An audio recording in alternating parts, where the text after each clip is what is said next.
Morning po mga kababayan, ma'am sir. This is John, the Filipino channel lang yung pong lingkod. So today is January, February, March, July 2026 at tayo ngayon ay papunta dito yan sa may Shaanxi Xinxiang Chinese Restaurant. Dito yan sa may Parañaque, Tambo Parañaque po yan. At dadalhin ko natin sa may the shops sa may Tambo Parañaque pa rin.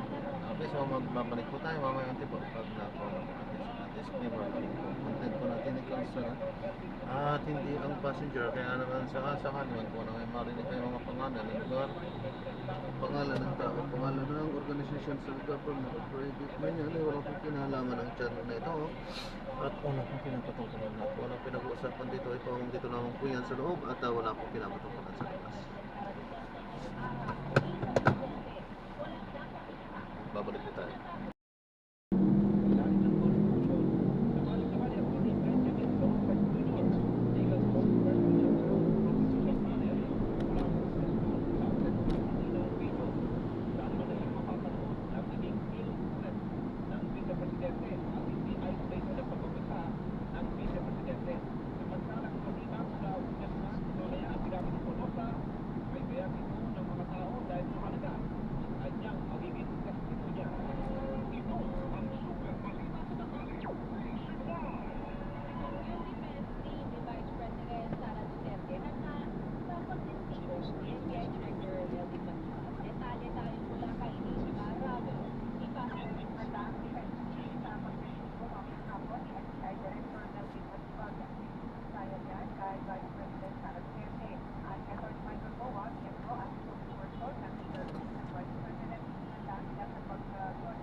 barbers ang financial records niya makakuha at mailalansan. Sa impeachment process ay magpapatibay sa kaso yung katotohanan na importante sa naturang kaso. Ako si Isabela Iman, ng GMA sa radyo, yung sa huli, balik ang totoo. Super balita sa Dakali, nationwide! At tingin ng Senator Judge, pag-usay na abogado ng impeachment trial, nakaka-oo.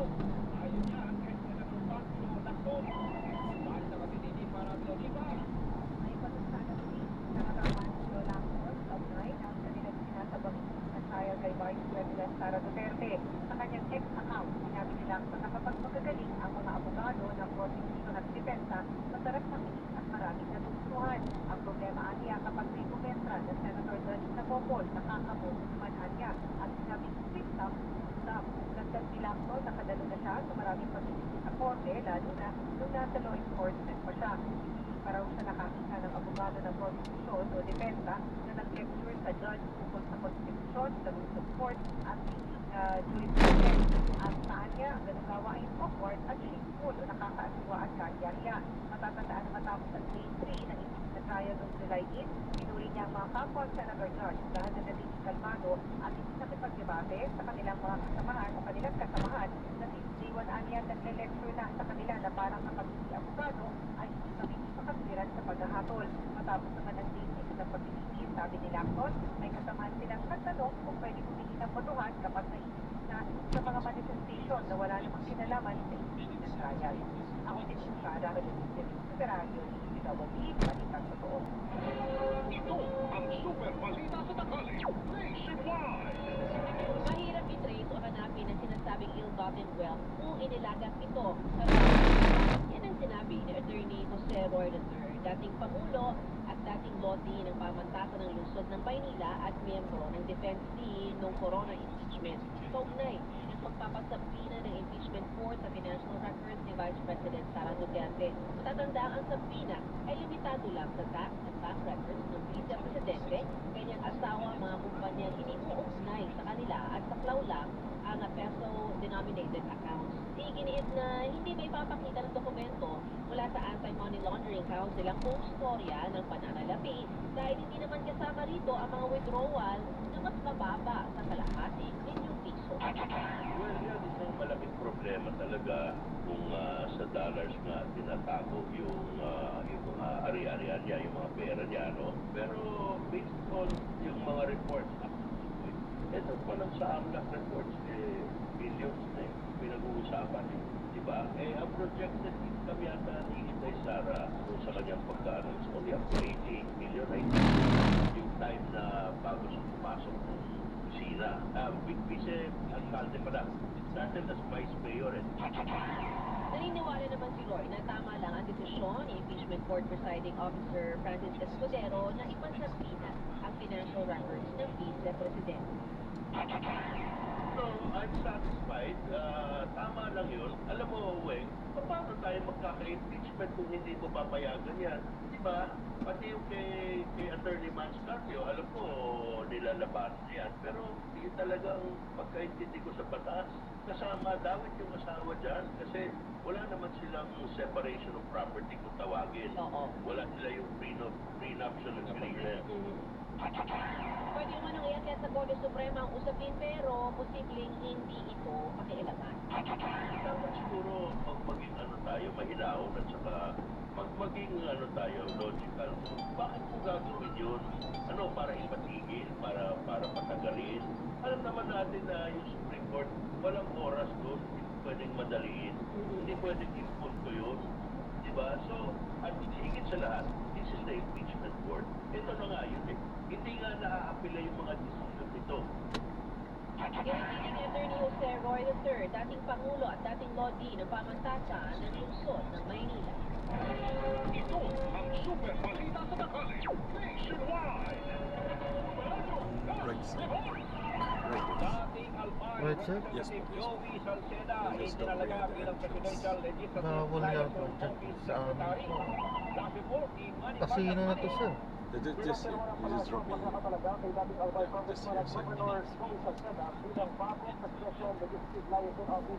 Bawal dito sa office. Sige, sige.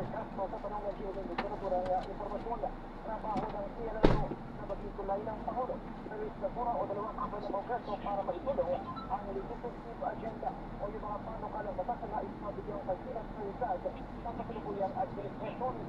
Sa bago ito ay muna nang nasa ilalim o inilagay muna sa ilalim ng Office of the Executive Secretary ang Pilano kung saan ay isang undersecretary ang siyang namuno dito. Ako si Mari Vargas ng GMA Super Radio, sa Music, Balitang Dulo. Sumeranyo Flash Report! Ito ang super balita sa tanghali nationwide! Sa iba pa mga balita, umabol sa pagpapakarga ng mga produktong petrolyo ang ilang motorista bago nagpatupad ng mga gasolinahan na malakihang dagdag presyo kaninang alas 6 na umaga. Maba pa ang pila sa ilang gasolinahan dahil biglang dagsak ang mga motorista na nagpapakarga na umiwas na maabutan ng paglatay ng dagdag presyo. Kabilang dito ang mga jeepney driver at ilang motorcycle taxi rider. Pero ang ibang naling ng gising at inabutan na ng alas 6 na umaga, wala nang nagawa kundi tanggapin Oh, good morning po. ang dagdag sa presyo ng mga produktong petrolyo. Ayon sa Department of Energy, ang pinakamataas na pwedeng idagdag na presyo ng kada litro ng diesel ay 10 pesos at 68 centavos. 3 pesos at 65 centavos naman ang dagdag presyo sa kada litro ng gasolina, habang 11 pesos at 77 centavos ang kada litro ng kerosene. Hinikayat ng Department of Energy ang publiko na gamitin ang ECOV PH app sa pagbubulat ng mga reklamo laban yan sa mga gasolinahan. Ayon sa DOE, maaaring magsumite ng ulat sa pamamagitan ng pagbubukas ng ECOV PH app. Pagpili sa report icon, pag-click sa gas station concerns, at paglalagay ng kompletong detalye bago ito isubmit. Sinabi ng kagawaran na mahalaga ang paggamit ng mga digital platform ng pamahalaan upang mapabilis ang pag-aksyon sa mga reklamo at magkaroon ng maayos na dokumentasyon. Layo din ng mga ito na maprotektahan ang karapatan ng mga mamimili at matiyak ang sapat na serbisyo ng mga gasolinahan sa buong bansa. Nagpatupad naman ang pamahalaan ng price freeze sa household liquefied petroleum gas o LPG sa mga tangke na 11 kg pababa at produktong kerosene sa ilang lugar ay sinailalim sa state of calamity. Sa Negros Occidental, dineklara ang state of calamity na tatagal hanggang July 23 dahil sa outbreak o pagkalat ng red stripe soft-scale insect na nakaapekto naman sa mga taniman ng ubo. Samantala ay sa Magulin, La Union ay sinailalim din sa state of calamity ang bayan na tatagal naman hanggang July 26 dahil sa dengue outbreak. Sa panahon ng price squeeze, maaaring magpatupad ng price rollback habang may na pinagbabawal ang pagtataas sa presyo sa loob ng 15 araw. Ang price control ay pinatutupad sa ilalim ng state of calamity para maiwasan ang kaguluhan at dulot ng overpricing mga basic at prime commodities. Super balita sa tanghali nationwide! Inuubayan na ng Department of Labor and Employment o DOLE sa mga employer ang pagdidesisyon sa pagpapatupad muli ng work from home arrangement. Kasunod ito ng muling pagtaas ng presyo ng mga produktong petrolyo. Bunsod yan ang tumitindi na namang gulo sa gitnang silangan. Ayon kay DOLE Acting Secretary Francis Tolentino, hindi naman akma sa ilang industriya ang work from home, kaya mas naaayon kung ang employer na ang magdesisyon para dito. Naniniwala naman ang kalihim na hindi pangmatagalan ang pagtaas ng presyo, lalo na meron pa rin mga pagsisikap na magkasundo ang Iran at Amerika. Super balita sa tanghali nationwide! Inaasahang matatapos agad ang pamahagi ng one-time na 2 pesos cash assistance. Kailangan po yan ng Unified Package for Livelihoods Industry Food and Transport o ACNIP program sa mga beneficiaryo ng 4Ps at walang tutong food stamp program. Paliwanag ni DSWD Secretary Rex Neselian, diretso kasi ang ayuda sa ATM card ng nasabing mga beneficiaryo. Ang mano-manong binibigyan ngayon ay ang nasa Group 2 o yung mga mahihirap pero hindi bahagi ng 4Ps at tinuturing na ring near poor na katumbas naman ng 2.5 na milyon mga household. Kahapon, halos 100,000 ang nabigyan ng ayuda. Susunod ngayong linggo sa pamagitan naman ng kanila mga ATM, ang Group 3 o ang tinuturing na low-wage earners o kumikita lang ng 20,000 pesos pababa at binubuo ng 1.5 million households. Binibigyan ng ayuda buwan-buwan o hanggang Disyembre ang Group 2 at 3. Batay naman sa pag-aaral ng gobyerno, nasa 700 hanggang 1,200 pesos ang nawawala sa kita ng bawat pamilya dahil sa mataas ang presyo ng petrolyo. is one time lang yun sa 4P. Kasi kung tatandaan nyo, meron pa naman silang tinatanggap na regular na monthly. Oo, ang average dun, 3.5 kung nag-comply sila. Gusto natin, maramdaman naman ng mga ibang mamamayan natin, yung alam naman natin, limitado ang resources, hindi naman natin kaya lahat na maibigyan. So para naman maramdaman nung near poor, yung low wage earners, ito yung mga lagi nyo narinig na bakit naman kami nagbabayad din kami ng buwis, pero hirap pa rin kami, pero hindi kami nakakatanggap ng kahit anong tulong. Sila naman ngayon yung makakatanggap ng tulong. At mga kapuso yung kaugnay pa rin sa pamagi ng one-time na 2,000 pesos cash assistance sa ilalim nga po nitong AMPLIT program. At dumepensa naman itong si Gatchalian, kaugnay ng puna na puro ayuda at short-term lang ang mga tulong na pinamamahagi ng gobyerno. Bigyan kita ng example. Yung 4P, akala ng tao ayuda yan. May condition yan, may obligasyon sila, development yan. In fact, yan, hindi para wakatan ng kasi minsan sabihin na ang dami na nagastos sa 4P at nahirap pa rin ang tao. Tatandaan nyo, ang disenyo ng 4P hindi para sa kahirapan ngayon, kundi putulin ang kahirapan na naipapasa mula sa tatay sa kanyang anak. Breaking intergenerational poverty ang layunin ng 4P. Yan pa rin po din kay DSWD Secretary Rex Gatchalian. Ito naman po, tumaas ang presyo ng galunggong at kamatis. Hindi muna tayo magsasarsyadong galunggong. Batay ito, diba? Sarap pa naman nun. Batay sa monitoring ng Philippine Statistics Authority, ang average retail price ng galunggong para sa unang bahagi ng Hulyo nasa 237 pesos at 69 centavos ang kada kilo. Mas mataas ito kumpara sa 229 pesos at 30 centavos kada kilo na naitala noong Hunyo. Ang kamatis naman tumaas sa 97 pesos and 5 centavos kada kilo sa unang bahagi ng kasalukuyang buwan. Mula yan sa 84 pesos and 49 centavos kada kilo noong Hunyo. Super balita sa tanghali. Nationwide.